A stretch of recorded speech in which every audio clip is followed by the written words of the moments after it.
Now, negotiations are underway for a new hostage deal between Israel and Hamas, with hopes that it could bring a temporary pause in the fighting. It would involve the release of women, children, the elderly and wounded in exchange for Palestinian prisoners. However, the details are still being discussed, and it's not clear how close the parties are to agreement. Gideon Levy is a veteran columnist for Israel's paper of record, Haaretz. Forgive me if I've got that pronunciation wrong, and he joins me live from Tel Aviv. Hi there, Gideon. Good morning. Good morning to both of you. And so tell us then about this deal. How close is it, do you think, to happening? Will we see some Israeli hostages released in the very near future? It's not only about the hostages, it's also about a pause in the fighting and releasing Palestinian prisoners. All the signs show that it's quite close, but on the other hand, the Israeli Prime Minister Netanyahu is spreading very controversial and contradicting remarks. Like yesterday, he said that Israel is not going to release thousands of Palestinian prisoners. In this case, there is no deal. But I think that finally it will get to a deal because it is for the benefit of all parties. And let's cross our fingers that it will be very, very soon, because the time of the hostages is running out, if it not ran already. Yeah.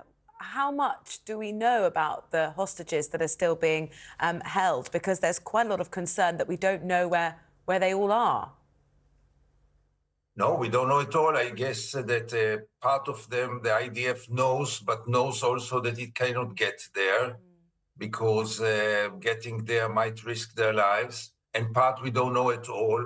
There is also a part that we don't know even if they are alive or dead. It's all a big mystery. This system of keeping them in tunnels is proved as a great success for Hamas, because Israel, who could release hostages in Uganda, is now incapable of releasing hostages 1 hour drive from Tel Aviv.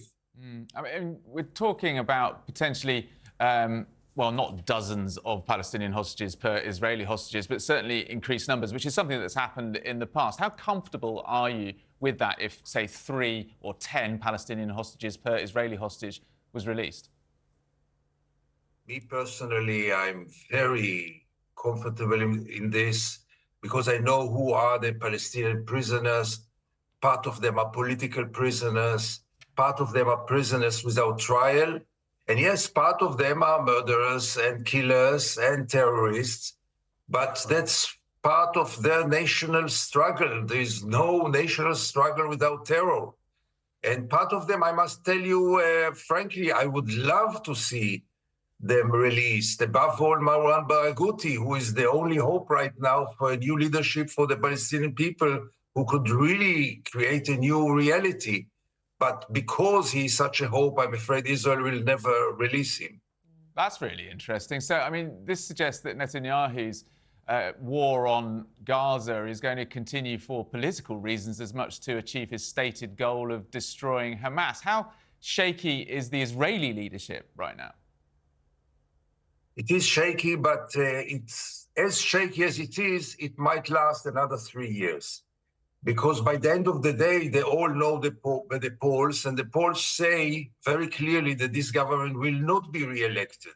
And that's, in a very ironic way, their biggest power, because they know that anyone who will break this coalition will not be re-elected again, and therefore they might stay for another 3 years.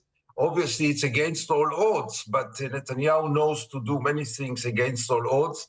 We might still see them around. Yeah. Why is it that you say the Israeli government won't be re-elected? Is it because they've been blamed for what happened on October the 7th, or is it wider reasons than that? No. The fiasco of October 7th must have a price, and this government led us to this fiasco. After all the investments and arrogance, all of a sudden Israel did not have an army. For 24 or 36 hours, there was no army in Israel. Nothing, no air force, nothing. People were totally exposed without any kind of protection. After building a barrier for billions of dollars, young Palestinians crossed the fence with motorcycles and bicycles. This fiasco must I mean, those who are responsible for this fiasco must go home. And that's the sentiment in Israel. And who else, if not the government of Netanyahu, who is in power now about 15 years now?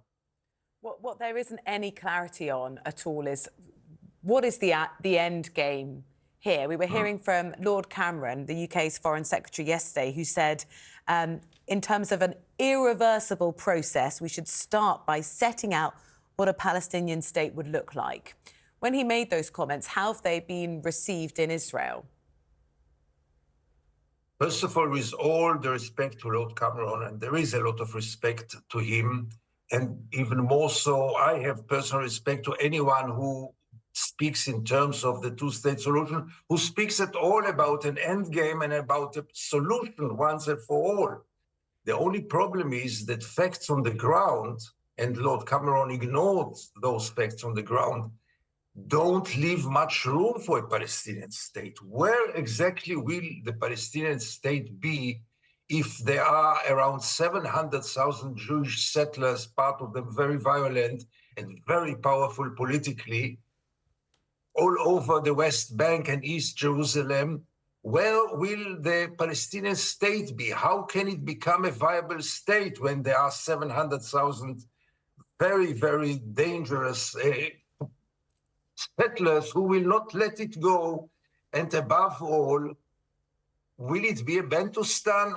Then what did we reach? We reached nothing. It will not be a real solution. But again, the fact that Cameron and other Western leaders start to speak about a solution is a progress, because going from war to war endangers the world, endangers the Middle East, and endangers Israel. We have to think about the day after. Unfortunately, in Israel, nobody thinks about it. Gideon, thank you so much. We really appreciate your analysis live there from Tel Aviv.